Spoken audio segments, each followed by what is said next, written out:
I think like the code should be on GitHub, you know. So then so people can look through it and say like, I see a problem here. I don't agree with this. They can highlight issues, right. Suggest changes in the same way that you sort of update Linux or Signal or something like that. You know. Well, I think we would want to err on this. If in doubt, let the speech let it exist. It would have, you know, if it's a, you know, a gray area, I would say let the tweet exist. But obviously, you know, in a case where there's perhaps a lot of controversy, that you would not want to necessarily promote that tweet. If you know, so I'm not saying that I have all the answers here, but I do think that we want to be just very reluctant to delete things and have just be very cautious with permanent bans. You know, timeouts I think are better than sort of permanent bans, and but just in general, like I said, how it won't be perfect, but I think we wanted to really have, like I said, the perception and reality that speech is as free as reasonably possible, and a good sign as to whether there is free speech is someone you don't like allowed to say something you don't like. And if that is the case, then we have free speech. And it's damn annoying when someone you don't like says something you don't like. That is a sign of a healthy, functioning, free speech situation. Well, like I said, I think it's very important that like the algorithm be open sourced and that any manual adjustments be identified. Like, so if somebody did something to a tweet, there's information attached to it that that action was taken. And I won't personally be, you know, in there editing tweets. But you'll know if something was done to promote, demote, or otherwise affect a tweet. You know, as for media sort of ownership, I mean, you've got, you know, Mark Zuckerberg owning Facebook and Instagram and WhatsApp, and with a share ownership structure that will have Mark Zuckerberg the 14th still controlling those entities. Like literally. And how do you? I think. I mean, frankly, a top priority I would have is eliminating the spam and scam bots and the bot armies that are on Twitter. You know, I think these influence they make the product much worse. If I had a Dogecoin for every crypto scam I saw, we'd have more, you know, 100 billion Dogecoin. I mean, I think Doge is fun, and you know, I've always said don't bet the farm on Dogecoin, FYI. Right. You know,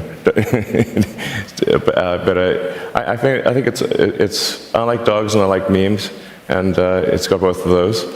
And well, I think you know, you'd only have the edit capability for a short period of time, and probably the thing to do upon the edit would be to zero out all retweets and favorites. Okay. I'm open to ideas, though. You know, I mean, I don't know. I mean, I'm you know, tweeting more or less stream of consciousness. You know, it's not like let me think about some grand plan about my Twitter or whatever. You know, I'm like literally, you know, on the toilet or something. I'm like, oh, this is funny, and then tweet that out. You know, that's like most of them. You know, oversharing. But you are obsessed with getting the most out of every minute of your day, and so why not? You know. So I don't know. I just like try to tweet out like things that are interesting or funny, or you know. I have sufficient assets to complete the. It's not a forward-looking statement. Blah blah blah. I have to. I mean, I can do it if possible. Right. I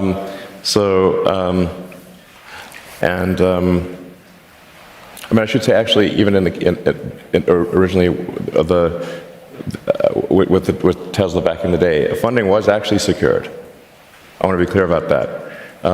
In fact, this may be a good opportunity to clarify that. Funding was indeed secured, and I should say, like, why do I not have respect for the SEC in that situation? And I don't mean to blame everyone at the SEC, but certainly the San Francisco office. It's because the SEC knew that funding was secured, but they pursued an active public investigation nonetheless. At the time, Tesla was in a precarious financial situation, and I was told by the banks that if I did not agree to settle with the SEC, that the banks would cease providing working capital and Tesla would go bankrupt immediately. So that's like having a gun to your child's head.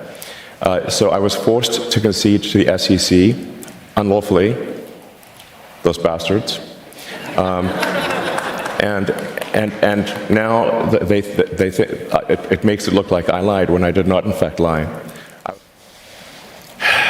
Yeah, I mean, it's difficult to put yourself in the position at the time. Tesla was under the most relentless short seller attack in the history of the stock market. There's something called short and distort, where the barrage of negativity that Tesla was experiencing from short sellers on Wall Street was beyond all belief. Tesla was the most shorted stock in the history of stock markets. Yeah. This is saying something. So, you know, this was affecting our ability to hire people. It was affecting our ability to sell cars. It was, it was terrible. They wanted Tesla to die so bad they could taste it. Well, I mean, I would say, like, you know, I'm somewhat of a mixed bag. You know, I mean, I mean, the worst business decision I ever made was not starting Tesla with just J.B. Straubel. By far, the worst decision I've ever made is not just starting Tesla with J.B.